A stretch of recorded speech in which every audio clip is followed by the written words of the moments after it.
My name is Hannah Mitchell. I'm 35 and I serve in the U.S. Army. To my family, though, it's like I've thrown my life away. At our family reunion dinner in Raleigh, my sister leaned back and sneered. Still with that little army job, huh?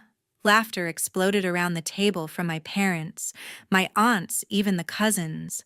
They toasted to her million-dollar deals, her sleek office and rising empire, while I sat there with my medals zipped away in my purse, my chest tight and silent. I've commanded troops in active war zones. I've led operations worth billions. But to them, I'm just playing soldier, some kid stuck in a uniform. They never showed up. Not to my graduation from the academy, not to my promotions, not once.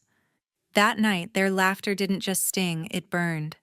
Under the table, I clenched my fist and made a quiet vow I'd make them see me. Not as the daughter they dismiss, not as the sister they overlook, but as the woman they'd never dare to underestimate again. Ever felt invisible to the people who should have believed in you? Most. Tell your story in the comments and subscribe. We rise by proving them wrong. I pulled into Raleigh after a 6-hour drive from Fort Liberty, my stomach twisting with hope and dread. This family reunion was supposed to be different. I'd spent 13 years in the Army leading missions, earning honors, but maybe they'd finally see me. The house was packed, cousins, aunts, uncles, all buzzing with chatter. I walked in wearing civilian jeans to blend in, my service medals tucked away in my purse. My sister Olivia Mitchell stood at the head of the table, her voice sharp and smug. Apex Technologies just landed a $10 million deal, she bragged, flipping her hair. My father, Richard Mitchell, beamed like she'd won a Nobel Prize. "That's my girl running the show," he said, raising his glass. My mother, Patricia Mitchell, nodded, her smile wide. "Olivia's making us proud," she added, her eyes locked on her. I sat quietly, picking at my food, waiting for a chance to speak. "Hey, I just led a major mission overseas," I said, my voice steady but hopeful, thinking they'd care. Olivia snorted, cutting me off. "What, still playing with your little army job?" The table erupted in laughter. Dad chuckled. Mom shook her head. My cousins smirked like I was a kid with a toy gun. My face burned, but I forced a tight smile, gripping my fork until my knuckles whitened. Olivia leaned forward, her eyes glinting with mockery. "Come on, Hannah. When are you getting a real career? You know, one that pays real money." Dad jumped in, not missing a beat. "She's right. Apex is working with the Department of Defense now. Big leagues, Hannah." He didn't know I was overseeing their contract from the Army's side. Neither did Olivia. They never asked. Mom turned to me, her tone sharp as a blade. "Hannah, why can't you be more like Olivia? She's building something real, not chasing badges." I swallowed hard, my chest so tight I could barely breathe. The room felt like it was closing in, their voices louder, their laughter sharper. I was invisible, a seasoned officer reduced to a punchline in my own family. Olivia raised her glass again, her smirk aimed right at me. To Apex and to family success, she toasted. Everyone clinked glasses, their cheers echoing. I stared at my plate, my anger simmering, a fire growing inside me. I'd led teams through war zones, made decisions that saved lives while they toasted Olivia's bank account. They thought I was nothing. I wasn't their little Hannah anymore. I'd show them, not with words, not with tears, but with action. I pushed my chair back, my jaw set. This wasn't over. I'd make them see who I was, and it wouldn't be at this table. As I pushed my chair back from that suffocating reunion table, my mind spiraled into the past, to the moments that carved this ache in my chest. I was 22, standing tall at my West Point graduation, my uniform crisp, my heart pounding with pride. I'd scan the crowd for familiar faces, Dad, Mom, Olivia, but the seats I'd reserved for them were empty. I'd sent them invitations, called twice to confirm. "We're tied up with Olivia's pitch meeting," Mom had said, her voice clipped. "It's a big deal, Hannah." I stood alone, clapping for my classmates, my smile hiding the sting. They never came. Not one. Years later, at 26, I earned my first major promotion, a milestone I'd dreamed of since I was a kid. I'd invited my family to the ceremony at Fort Bragg, hoping they'd see what I'd built. I waited by the stage, scanning the crowd, my hands sweaty. No one showed. Olivia texted last minute, stuck at a client dinner. "You'll be fine." Dad didn't even call back. Mom sent a card addressed to Hannah, no mention of my rank or achievement. I pinned the new insignia on my uniform alone, my chest tight with a familiar hurt.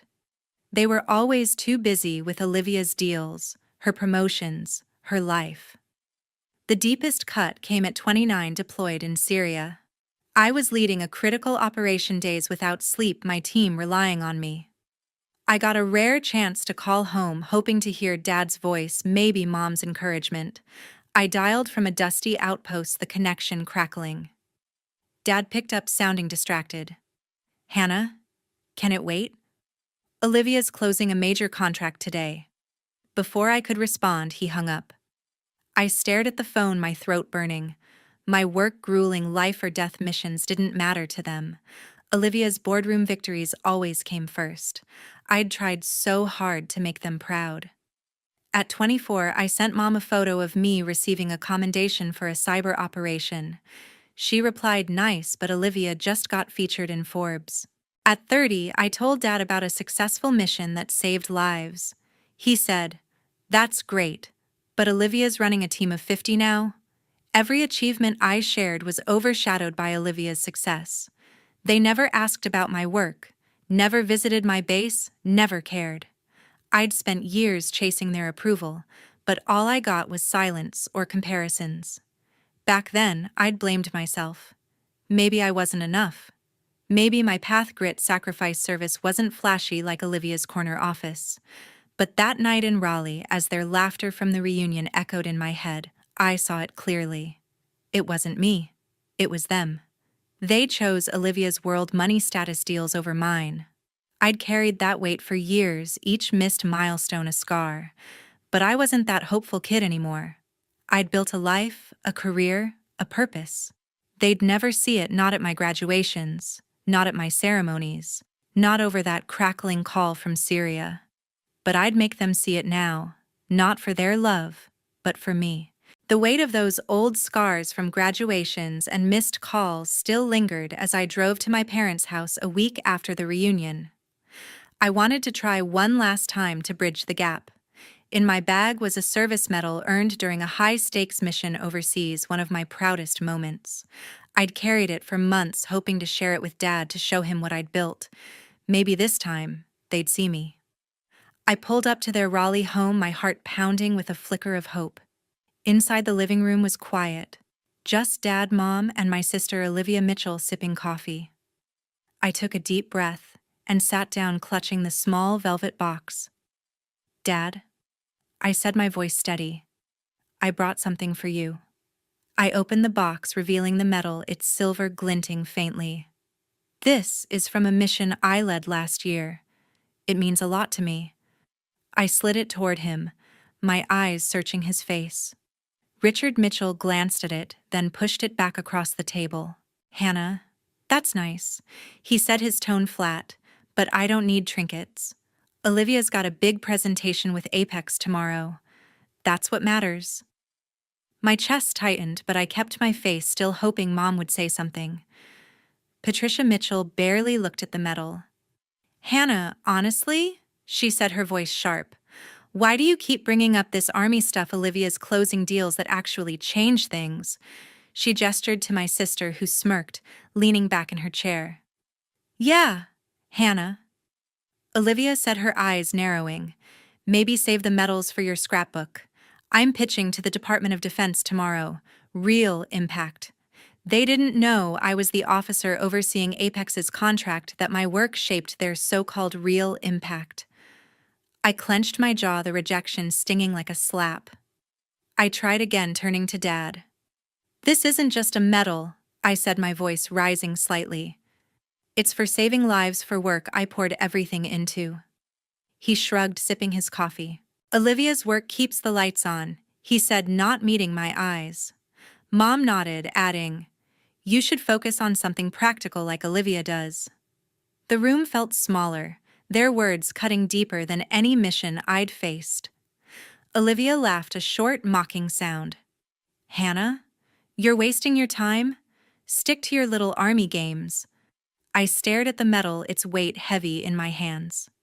I'd thought it could change things, make them see me not just as their daughter or sister, but as someone who'd built something real.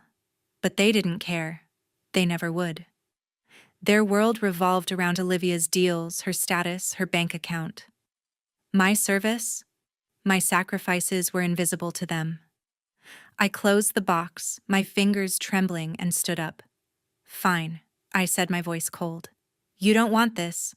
I'll show you what I'm worth another way. I walked out, their silence following me. That moment broke something inside me, not my resolve, but my need for their approval. I wasn't chasing their pride anymore. I'd prove my value not with gifts or words, but with my actions, my career, my strength. They'd see me not here, not now, but soon, on my terms.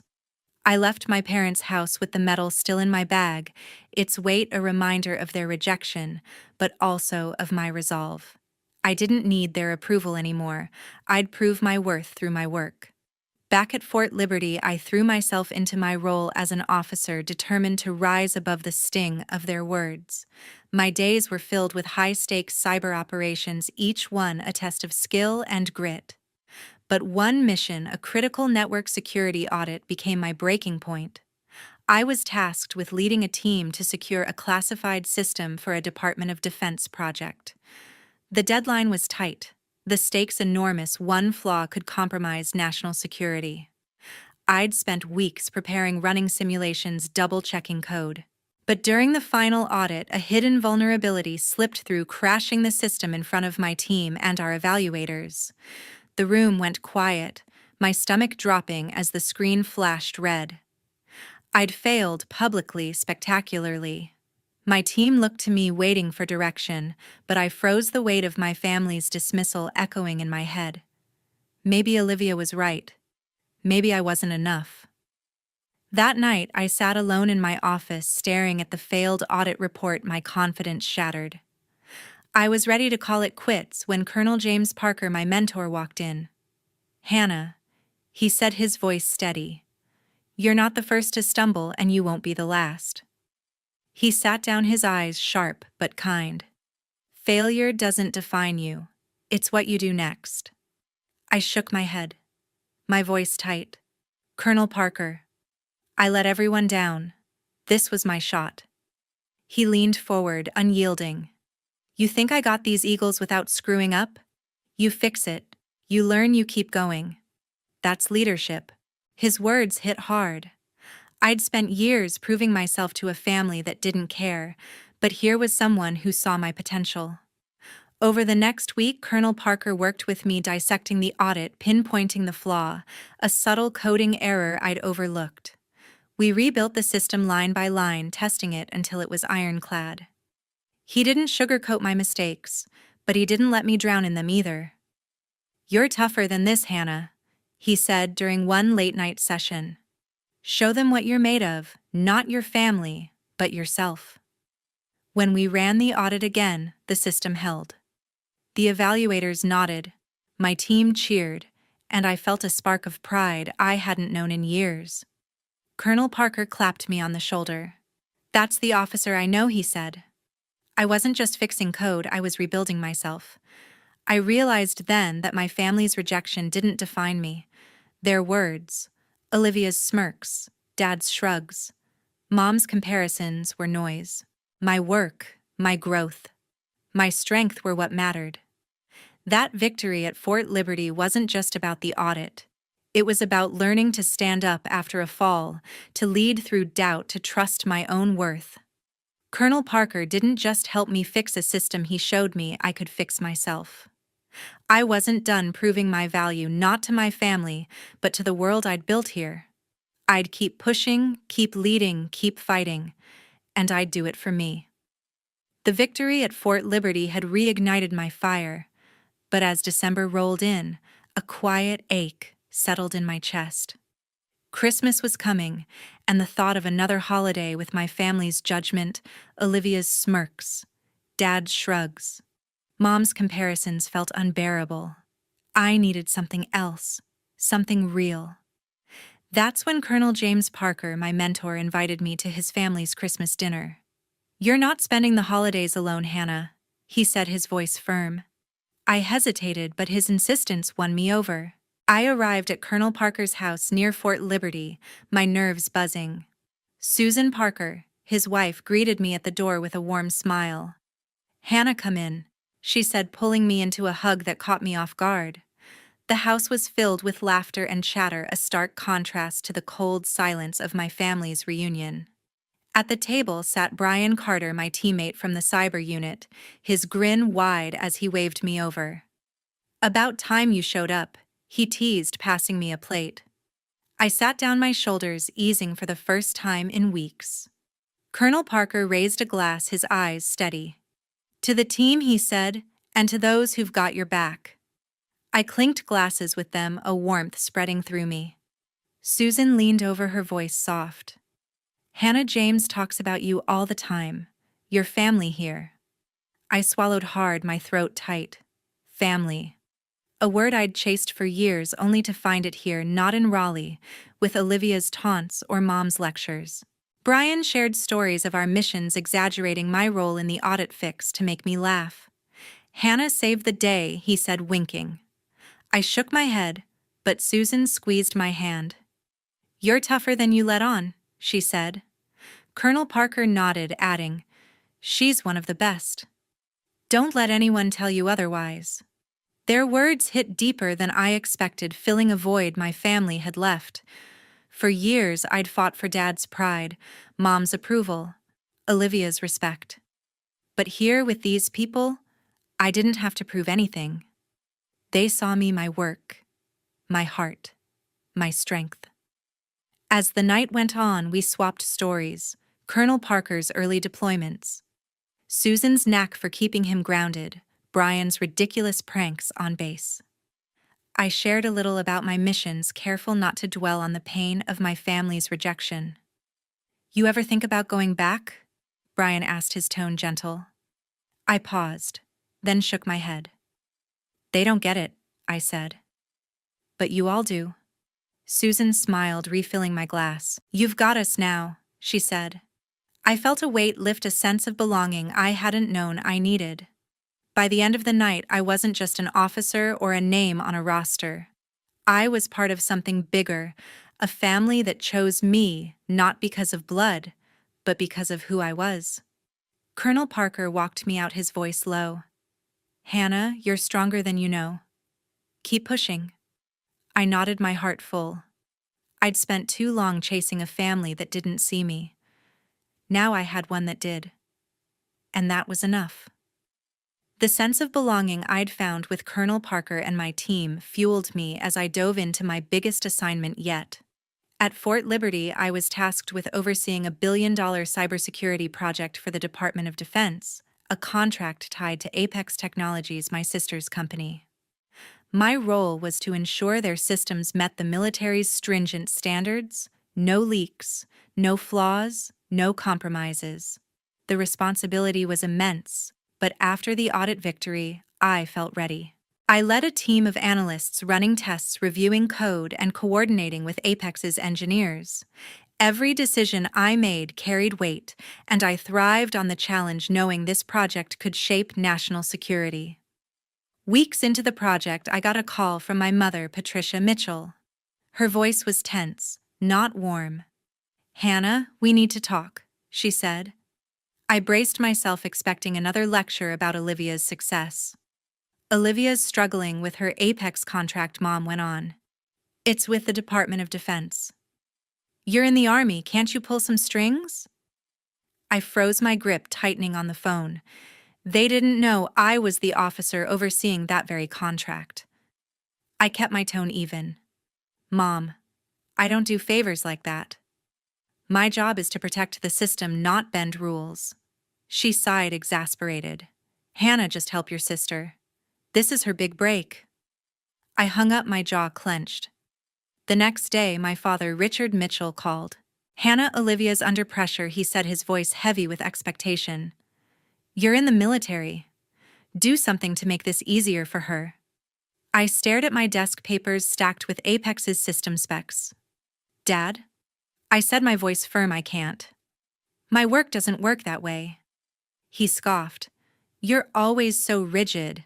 Olivia's carrying the family name, help her out." I ended the call, my heart pounding.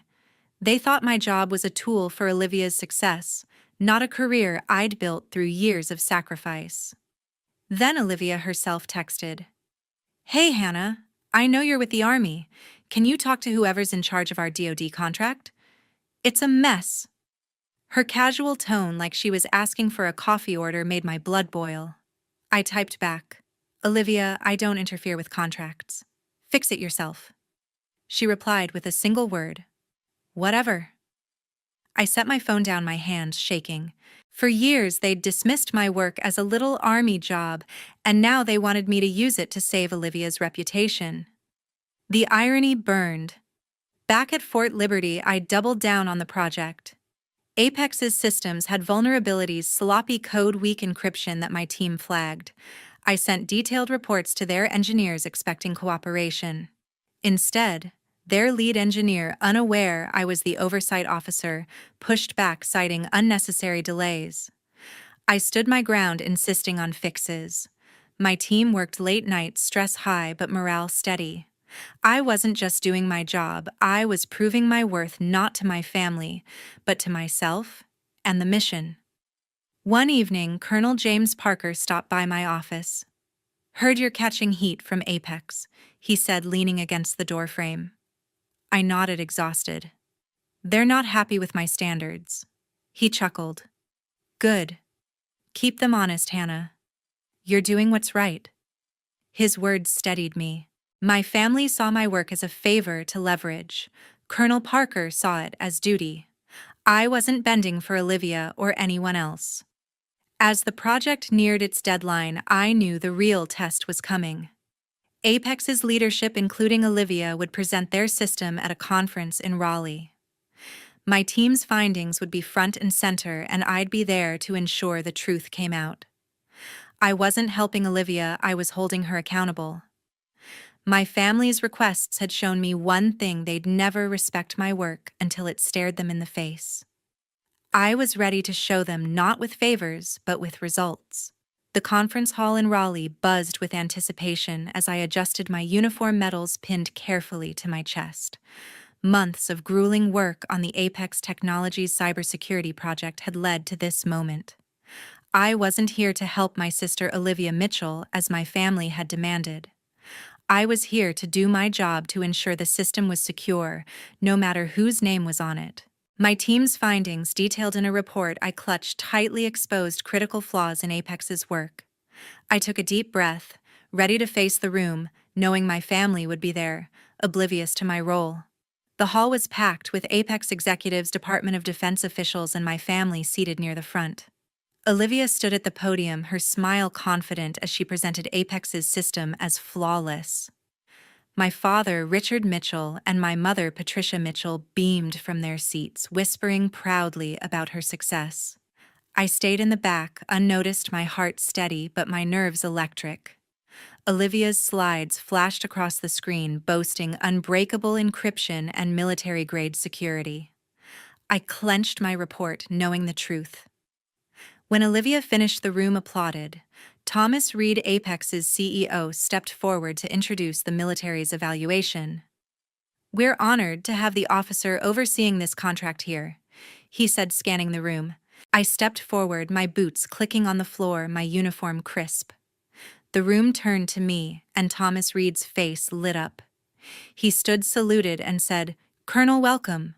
The words hung in the air, sharp and clear. A gasp rippled through the crowd. My family froze. Olivia's jaw dropped. Dad's eyes widened. Mom's hands gripped her chair. Colonel. The title they'd never heard, never cared to know, now echoed in the silence. I nodded to Thomas Reed and took the podium. "Thank you, Mr. Reed." I said, my voice calm but firm. My team conducted a thorough review of Apex's system. I opened my report projecting the findings on the screen. We identified multiple vulnerabilities, weak encryption, outdated protocols, and unsecured access points. These flaws pose significant risks to national security.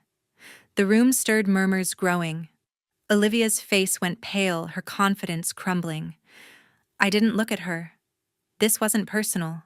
It was my duty. An executive interrupted his tone, defensive. "These standards are excessive," he said.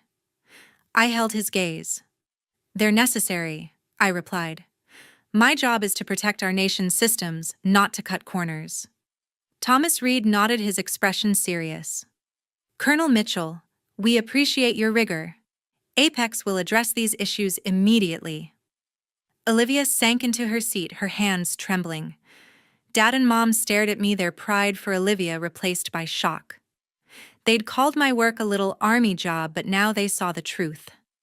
As I stepped down, Olivia approached, her voice low and shaky. "Hannah, you could have warned me," she said. I met her eyes, unyielding. "Olivia, I told you to fix it yourself. My job isn't to save your reputation, it's to do what's right." She flinched, speechless. Dad stood, his face red. "Hannah, why didn't you tell us?" he asked. I paused, my chest tight. "I tried," I said. "You never listened." Mom reached out, her voice soft. "Hannah, we didn't know." I shook my head.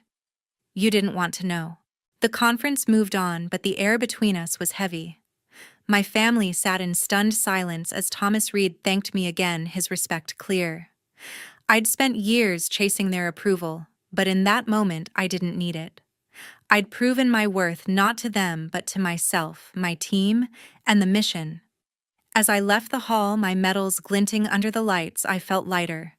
Their shock was their burden, not mine. I was ready for what came next. Walking out of the Raleigh conference hall, the weight of my family's stunned silence lingered behind me. Their shock at hearing Colonel welcome wasn't my victory. It was just the final push I needed. For years I'd carried their dismissal, their preference for my sister Olivia Mitchell, like a stone in my chest. But standing there with my medals glinting and my duty clear, I knew it was time to let go. I drove to my parents' house that evening, my resolve firm, ready to say what I'd held back for too long. I found my father, Richard Mitchell, and my mother, Patricia Mitchell, in their living room, still reeling from the conference. Olivia sat across from them, her face tight with frustration. I stood in the doorway, my uniform still on, my voice steady. "I'm done," I said. "For years I tried to make you see me, my work, my sacrifices. But you never did. You chose Olivia's world over mine every time." Dad's face hardened. "Hannah, we didn't know you were a colonel," he said, his tone defensive. I shook my head. "You didn't know because you never asked." Olivia stood, her voice sharp. "Hannah, you embarrassed me today," she said. "You could have helped me, but you threw me under the bus." I met her gaze, unflinching. "Olivia, I did my job. You wanted favors, not fairness. That's not who I am." Mom reached out, her eyes pleading. "Hannah, we're family. We can fix this." But her words felt hollow. "No, Mom," I said, my throat tight. "Family doesn't ignore you, belittle you, or demand you bend your principles. I'm done chasing your approval." The silence that followed was heavy, final. I turned and walked out, their voices fading behind me. That night, I packed my things and made a decision. Fort Liberty had been my home, but a new assignment was waiting in Arlington, Virginia, near the Pentagon. It was a fresh start, a chance to build a life free from the shadows of their expectations. By week's end, I'd loaded my car and driven north, the Raleigh skyline shrinking in my rearview mirror. Arlington felt different, open, unburdened. I settled into a small apartment, my medals and commendations arranged on a shelf, not for anyone else, but for me. In the weeks that followed, I threw myself into my work, leading cybersecurity initiatives with a clarity I hadn't felt before. I thought about Colonel James Parker, my mentor, who'd seen my strength when my family couldn't. I thought about Susan Parker, his wife, and my teammate Brian Carter, who'd welcomed me as family at that Christmas dinner. They were the ones who mattered, the ones who'd chosen me, not out of obligation, but because they saw who I was. My family's absence no longer stung. It was their loss, not mine. Looking back, I realized the lesson wasn't about proving them wrong. It was about proving myself right. My worth wasn't in their praise or Olivia's shadow. It was in the missions I'd led, the lives I'd protected, the team I'd built. I'd spent years thinking I needed their validation to feel whole, but I was whole all along. My strength, my purpose, my life. They were mine, forged through every challenge, every choice, every step I took alone. To everyone who's followed this journey, thank you. Thank you to Colonel Parker, Susan, and Brian for showing me what family really means. Thank you to my team at Fort Liberty for standing by me. And thank you to all of you listening for being part of this story. If it resonated with you, hit that subscribe button and drop a comment below. Tell me what's your story of finding your worth. I'm reading everyone.